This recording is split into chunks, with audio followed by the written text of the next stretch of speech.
Am I the a-hole for telling my son-in-law's wife she will never take my daughter's place? I lost my daughter, Abby, 7 years ago. She was married to Scott and had 3 children with him, who are now 11, 12, and 14.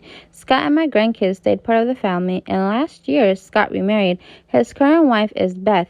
We all knew Beth for a few years prior to the wedding, and she was always very friendly, though at times she could be a little pushy. Scott would always handle that, though. After they got married, Beth's pushiness got worse, and Scott appears to have lost control. Beth was upset when she dropped my grandkids off one day that we had not added photos of her to our house and commented as such. In our living room, we have a display with photos of our kids and their weddings. She felt her and Scott's wedding should be there. She was upset when my grandkids spent Mother's Day with us and our extended family, and we did not include her. Scott wasn't invited either. Mother's Day is a difficult day for him due to a bad relationship with his own mother, but Beth said we should invite her too because she's part of the family, and then she said she's one of our kids too. I asked her what she meant, and she told me she's obviously going to be one of our kids now that she's the mother figure for our grandkids. I told Scott what she said, and he was embarrassed and told me he would speak to her. Beth was also upset when my husband posted on Facebook to say something about our kids, and she didn't get mentioned as one of our kids, but as Scott's wife. We mentioned Scott and how wonderful he was to Abby and how wonderful he is as a father. For my grandson's 14th birthday, we were all together and he wanted a mom's side photo. Beth attempted to get into the photo, and when Scott tried to remind her, she said she's part of the family now. He pulled her aside and the photo was taken without her, but she told one of my sons after that she felt like we weren't treating her as a daughter, and then said Scott never treated her as a lesser wife. We saw them a little over Christmas, and Beth was upset that we got them a joint gift for her and Scott instead of getting her one alone. She told me she's tired of feeling like she's not really family, and she says she feels like we always put Abby first when she's here now. I saw red after this and told her she can never take my daughter's place, and the fact that she ever thought she could is outrageous. She told me the kids call her mom, and they think the world of her, so why wouldn't we? I told her the kids have always called her Beth when I hear them, and she turned around and said that's our fault because the kids should be calling her mom, and they don't. She lost it from there. Beth stormed out, and I explained what happened to Scott. He apologized and left the kids with us so he could speak to her. I think they worked it out, but Beth said I was needlessly cruel to imply she's not good as Abby and doesn't deserve to be our daughter. Am I the a-hole? I mean, if she wanted them to treat her like their new daughter-in-law, that would be understandable. I don't understand why she wants them to treat her like they treated their own flesh and blood, like their daughter who's dead now. That was their daughter. I don't know why she wants to be part of their kids. Like, if she was to say, oh, now that I'm your son-in-law's new wife, I want to be respected and I want to be treated as such, that's understandable.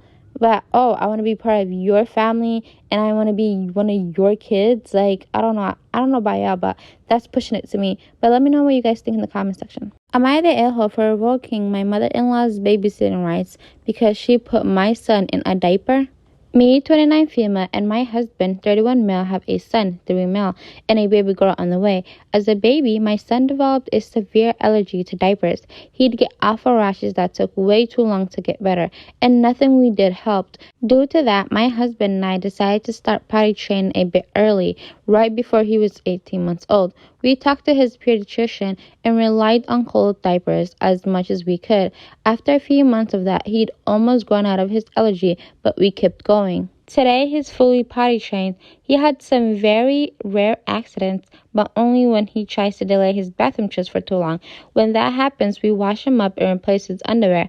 My husband's mother was firmly against our decision to potty train our son early. She insisted that it would lead to IBS and that he should wear diapers until he was at least 3. She tried to convince us to change our minds for months, but we held our ground. Early December, I had a doctor's appointment while my husband was at work, so I left our son with my mother-in-law for a couple hours. Sometime later, she called me and said my son had a bathroom accident.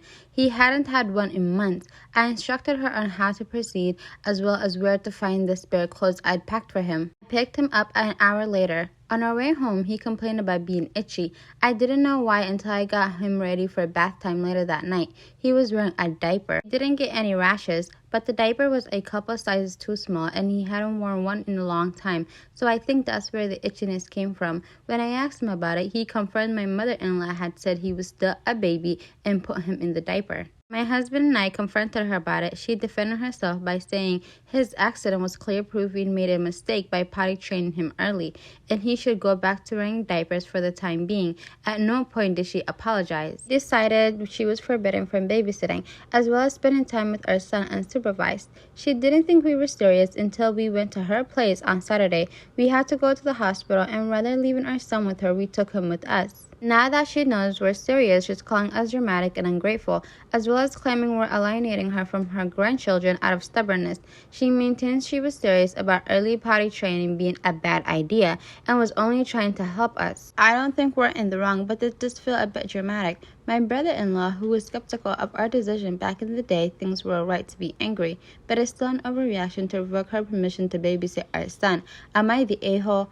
I don't think OP is the a-hole at all. I feel like if someone tells you that their child is going to have some sort of reaction, or I don't know, I just feel like if someone tells you don't do something to their child that they didn't give you permission to do, then don't do it. It's like the same story of the lady who got upset because her sister-in-law had put her breast milk in her son's ear because the boy was having like an ear infection, and OP had got mad and said that I didn't want that my sister-in-law to do that to my son, and my sister-in-law got upset. I feel like when it comes to children, like, you should have boundaries. Like, if the person doesn't want you to do something and you already done it, you should just apologize and move it along instead of trying to drag it along for to win some petty argument.